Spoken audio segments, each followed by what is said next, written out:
All right, coaches, Coach Simpson coming to you from Cersei again. And so this week has been all from my book, at least elements of it, Coaching Football Like a Basketball Coach. So theme this week has been to think like a basketball coach. And so we've gone through a few different things. Today we're going to talk about using formations to create space or conflict, for your offense.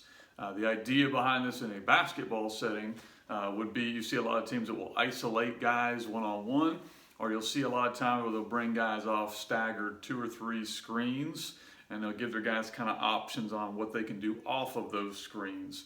And what they're trying to do is simply put a guy in conflict. If they're playing man, we're trying to make them decide are they going to switch this, run through it. If they're going to run through it, then we have these options off of it. Over to football, using it with formations, what we're trying to do is we're always looking to attack what we consider to be the conflict player in a defense. And I think most offenses are trying to do that. There are a couple ways defenses can answer this. They can decide, hey, we're going to go man to man. And then most offenses will go to that next thing here, these pick plays, or making sure that we're getting our guys open off of matchups. So I don't really want to go into that. I want to mainly deal with, okay, we're seeing a team that's playing a lot of quarters or 2 read or cover 3 or some type of zone, because that seems to be the answer defenses come up with to if you're going to run a bunch of pick plays or you're going to do a lot of things, and we're going to go zone so we can get more eyes in the backfield. So formations, we're just going to live with just a couple different looks and just talk about how they can change the way you can run plays. And so for me, I'm a huge buck sweep guy, so it'd be easy to do buck sweep, but I'm going to try to keep it more vanilla. You might want to run outside zone, pin and pull, whatever. Let's say you want to run the ball to the edge of the defense. So what are things you can do formationally to give the defense problems? Well, I've drawn up a 3-4, okay, because in a 3-4, usually the conflict players are the guys I've got marked, okay, especially if they're in some type of zone where this guy has got to set an edge, usually, and he's got to drop to whatever hook to curl, or if he's walling off number 2 or whatever he's responsible for based on their coverage. So we're going to kind of go half the field at a time. So one thing a lot of times you'll notice is you're in a base set and I want to get to the edge here running the ball. I'm not in a good look.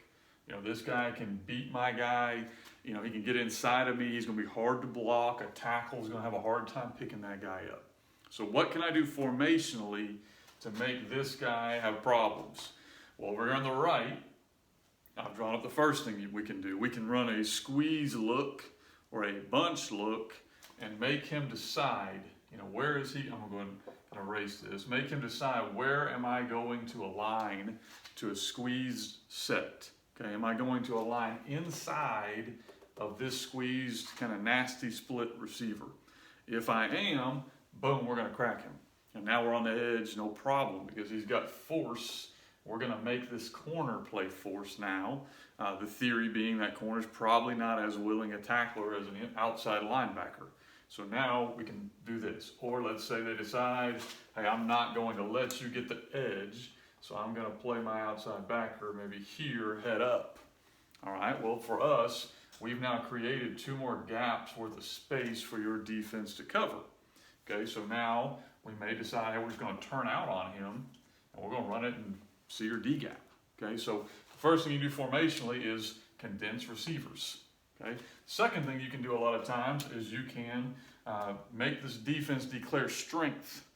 Okay, so how am I going to do that? Well, most defenses are going to declare strength to a tight end. So let's put a guy on the line of scrimmage there at tight end. In a 3-4 defense, we're probably going to get something along, let's say we're going to go normal split here. So we're going to get something along the lines of this. Probably this guy's going to have to play B gap, because more than likely he's going to play here, he's going to play, not always, but more than likely, we've now forced your hand offensively to declare strength and shift. So now when I come over here, I can do the same thing. I can condense down here with my guys, and what are you going to do with this guy? Because now I've decided that's an easy block for my tackle. They're going inside, nice easy block. I can even pin and pull that. And what are we going to do with this player? So we're going to play him outside, same rule. We're going to lock him and then go inside of him. We're going to play inside, and we're going to pin and pull all the way outside. And by making you declare strength, I've made this an easy concept for me to get to the edge, okay? You can trade strengths. So let's say that you're finding a team that you know has really good players that they're putting to the strength of your team. They're putting this guy here, and man, we just cannot block him. We can't. Okay, so what we're going to do, we're going to line up our guy here, let them line him up, and then we're going to trade him over here right before the snap. And now we're going to run our play. So now how are you going to handle that as a defense? Are you going to run across and try to switch really late? Or are you going to stay there and let me run it at maybe your weaker defender? Okay, so the idea there was I wanted to run the ball to the edge. So if I can decide multiple ways to do this, I can squeeze and condense and make you wrong. Okay, I can line up a strength here to make you line up here and then go back weak. I can trade over to get what I want. And that's just by personnel groupings. And these are easy, simple things to get me to the edge. Well, the idea on formations is to do the same thing, but with every play you have. So let me give you kind of a real quick, I'll get on my soapbox here for just a second about my thoughts on formations, trades, shifts, and plays. And then I'm going to be off for tonight and we'll look at the next concept. But to me, if you're going to run multiple formations, you need to shrink the amount of plays you run. The simple idea being there's only a limited amount of time you have in a day, in a year, in a whatever. And if you're going to run more formations, then you need to run less concepts. If you're going to run more concepts, you need to run a lot less formations.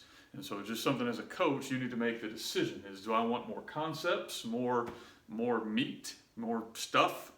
If that's what I want, I need to run less formations so I can spend a lot of time working on those concepts.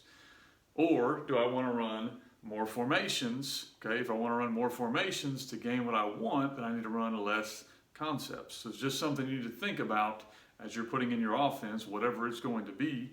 You know, we see a lot of things, and our problem as coaches now in the off season is we're going to be watching a lot of guys do a lot of really good things, and we want to do all of that.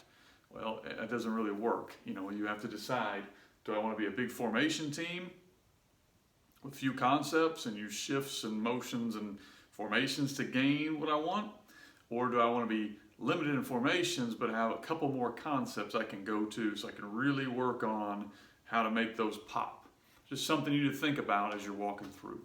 Again, any comments I'd love to hear and I'd love to address as we kind of move throughout this week. All of this stuff is coming out of my book, Coaching Football Like a Basketball Coach. So if you would like more specific information, you can get this on my website, fbcoachsimpson.com, or on Amazon.